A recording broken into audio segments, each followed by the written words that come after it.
안녕하세요. 성경통독 신약 5번째 시간입니다.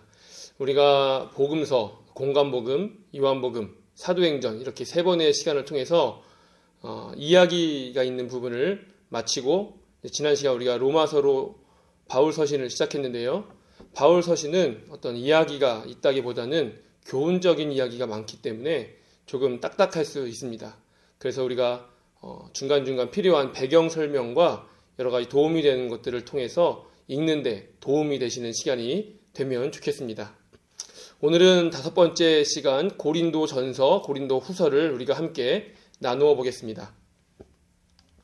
먼저 로마서와 마찬가지로 우리 고린도 전서, 후서, 갈라디아서까지 바울의 4개의 주요 저작입니다. 고린도 전서도 바울이 기록했고요. 저작 연대는 AD 54년부터 55년 고린도 전서가 그렇고요. 그리고 고린도 후서는 55년에서 56년으로 우리가 추정하고 있습니다. AD 54년이 네로 황제가 등극한 해죠. 대상은 고린도 교회 성도들입니다. 먼저 우리가 고린도 도시에 대한 배경을 잠깐 좀 알 필요가 있습니다. 고린도 도시는 어떤 곳인가? 먼저 고린도 도시는 우리가 중간사를 잠깐 기억해 보신다면 처음에 남유다가 멸망할 때 바벨론에 의해서 멸망을 했죠. 그리고 바벨론은 바사, 페르시아죠. 페르시아에 의해서 멸망을 합니다. 그리고 이 페르시아가 헬라, 알렉산더 대왕에 의해서 멸망을 하는데 이 헬라 제국이 멸망한 것이 로마죠. 그리고 예수님 시대는 로마 제국이 지중해를 다스리고 있던 때였습니다. 예수님이 태어난 것이 물론 정확하게 0년 이렇게 말할 수는 없지만 그 언저리라고 생각해 본다면 BC 146년에 아직 고대 헬라 제국의 도시였던 이 고린도를 로마 제국이 그때 막 발흥하고 있는 로마 제국이 파괴를 시켜버립니다. BC 146년에요. 그리고 BC 44년에 율리우스 카이사르 누구죠? 우리 지난 시간에 로마의 첫 번째 황제가 아우구스투스 황제라고 말씀드린 것 기억하십니까? 기억하시나요? 이 아우구스투스 때부터 황제라고 칭했고 아우구스투스 이전에 왕이었던 사람이 바로 율리우스 시저 카이사르였던 사람입니다. 이 사람이 살해되었기 때문에 이때부터 어떤 모임이나 정치적인 모임, 공공의 모임을 할 수 없게 되었다고 말씀을 드렸었죠. 이 율리우스 카이사르 시저에 의해서 BC 44년에 고린도 도시가 재건이 되었습니다. 그리고 BC 27년에는 아가야라는 지방의 수도가 되었습니다. 굉장히 중요한 도시로 성장을 했죠. 이 고린도는 위치상으로 보면 지중해의 중심을 차지하고 있는 도시이고요. 또 그렇기 때문에 무역의 중심이었고 그렇기 때문에 신흥 부자들, 상인들이 많이 모이는 곳이었고 또 그렇기 때문에 많은 타락이 있는 곳이었습니다. 그 중에서 어떤 타락이 있었을까요? 가장 대표적인 것이 성적인 타락이 있었습니다. 그래서 그 당시에는 이런 말이 있었다고 합니다. 저런 고린도 사람 같으니라고, 저런 고린도 사람처럼 행동하는 사람 같으니라고 라고 하면 그 사람은 성적으로 타락했다라는 뜻이었다고 합니다. 고린도 하면 성적 타락이 떠오르는 정도였다고 할 수 있겠죠. 고린도 교회는 어떤 곳이었는가? 사실 먼저 이 고린도 교회의 배경, 고린도 서신의 배경이 필요할 것 같습니다. 먼저 바울은 2차 선교 여행 때 고린도에 방문을 했습니다. 우리가 다음 시간에 갈라디아를 살펴볼 것이기 때문에 아직 하진 않았지만 1차 선교 여행을 갈라디아 지방으로 본다면 두 번째 선교 여행은 지중해 에게해를 끼고 돌면서 마지막에 고린도에 가게 됩니다. 그러니까 2차 선교 여행의 마지막 종착지가 고린도였던 것이죠. 고린도를 방문하고 그곳에서 1년 6개월 머물렀던 바울은 이제 에베소로 다시 나옵니다. 그리고 그곳에서 가이사랴 갔다가 이스라엘에 있는 가이사랴입니다. 그랬다가 다시 안디옥 교회로 가는 것이죠. 이 안디옥 교회가 바울 선교의 전초기지 같은 곳이죠. 그리고 이제 3차 선교 여행을 시작합니다. 3차 선교 여행이 사도행전에 보면 에베소에서 시작을 하게 됩니다. 그런데 이곳에서 바울은 이제 고린도에서 떠난 지 얼마 되지 않았는데 고린도에 대한 좋지 않은 소문을 듣게 됩니다. 바울이 고린도에서 2차 선교 여행 때 무슨 일이 있었냐면 브리스길라와 아굴라를 만나게 되고 그곳에서 천막 치는 일을 하면서 고린도에 교회를 세우게 되죠. 그리고 계속해서 바뀌는 회당장들과 함께 계속 예수님을 믿는 그런 전도의 성과를 내기도 하고 교회를 세웁니다. 그곳에서 1년 6개월씩이나 헌신해서 교회를 세우고 교회를 일으켰습니다. 그런데 이제 고린도를 떠난 지 얼마 되지도 않았는데 고린도 교회에 대한 좋지 않은 소문을 듣게 되는 것이죠. 특히 그 중에서 성적 타락에 대해서 가장 많이 듣게 됩니다. 그래서 첫 번째 편지를 쓰게 되는데 그 내용이 바로 성적 타락에 대한 내용을 담은 편지입니다. 그리고 두 번째 편지를 쓰게 되는데 그게 바로 고린도 전서입니다. 이 고린도 교회에 있는 여러 문제로 인해서 바울에게 여러 질문이 들어왔습니다. 그래서 바울은 이 질문에 대한 답변을 하는 형식으로 고린도전서를 기록했고요. 그렇기 때문에 고린도전서는 굉장히 일목요연하게 기록되었다는 특징이 있습니다. 이 두 번째 편지가 바로 고린도전서입니다. 첫 번째 편지는 현재 존재하지 않는다고 합니다. 그리고 세 번째 편지를 쓰는데 아마도 바울이 고린도 교회에 쓴 두 번째 편지 뭐죠? 고린도전서죠. 이 고린도전서가 큰 효과가 없었던 것 같습니다. 고린도 교회로 보냈던 디모데를 통해서 아마도 고린도전서를 이 두 번째 편지를 디모데가 고린도에 가져갔을 것으로 생각됩니다. 그리고 디모데가 다시 왔는데 좋지 않은 소식을 디모데로부터 들었습니다. 그래서 바울은 다른 모든 계획을 취소하고 급하게 방향을 고린도로 선회합니다. 그리고 굉장히 근심스럽고 걱정하는 마음으로 고린도에 갔습니다. 그래서 이 고린도의 방문을, 두 번째 방문을 근심스러운 방문이다 이렇게 지칭한다고 합니다. 이 방문에도 별로 효과는 없었습니다. 오히려 바울에게 많은 타격이 있는 방문이었습니다. 바울은 고린도에서 나온 이후로 이대로 있을 수가 없었습니다. 그래서 또다시 세 번째 편지를 쓰는데요. 이곳에 얼마나 바울의 절절한 마음이 들어있었을까요? 그래서 이 세 번째 편지를 눈물의 편지라고 한다고 합니다. 이번에는 디도를 통해서 이 고린도 교회에 이 편지를 전달했습니다. 그런데 고린도 지방에 갔다 온 디도가 이번에는 디모데와는 달리 좋은 소식을 가지고 왔습니다. 고린도 교회 성도들이 변화되었다, 회개하고 있다라는 내용의 소식을 가지고 왔습니다. 그리고 나서 네 번째 편지, 이 디도가 가지고 온 소식을 가지고 바탕으로 네 번째 편지를 쓰는데 그것이 바로 고린도 후서입니다. 조금 복잡하시죠? 그냥 큰 배경만 말씀드리면 네 번의 편지를 썼는데 첫 번째 편지는 현재 없고 두 번째 편지가 고린도 전서고 세 번째 편지 눈물의 편지도 지금 없고 그 다음에 네 번째 편지가 고린도 후서입니다. 총 네 번의 편지를 썼는데 두 개만 남았는데 그것이 바로 고린도 전서와 후서인 것이죠. 자, 고린도 전서와 후서의 구조를 한번 말씀드리겠습니다. 먼저 고린도 전서는 1장부터 4장까지는 우리 고린도 전서의 가장 첫 부분에 나오는 내용이죠. 교회의 분열입니다. 이 고린도 교회가 우리가 알고 있기로 적어도 4개의 파로 분열이 되었습니다. 5장에는 근친상간에 대한 내용이 나오는데 이 바로 근친상간은 친척끼리의 결혼을 말하는 것이 아니라 아버지의 아내와 아들이 성적인 관계를 갖는 것을 말합니다.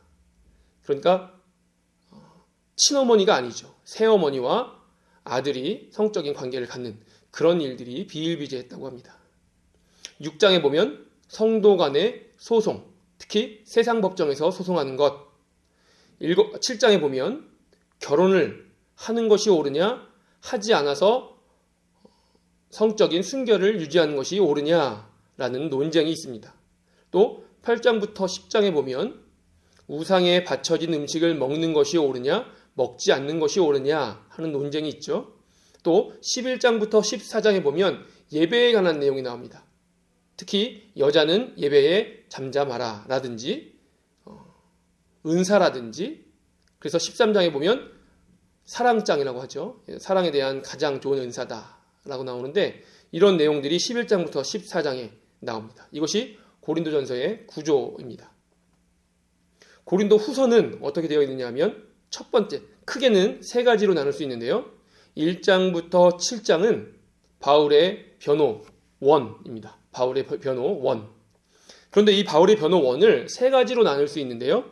먼저 바울의 고린도 교회 방문, 그리고 사도직에 대한 변호, 그리고 고린도 교회의 회개에 대한 감사, 고린도 교회가 회개한 것에 대한 감사, 그리고 연보에 대해서 나옵니다.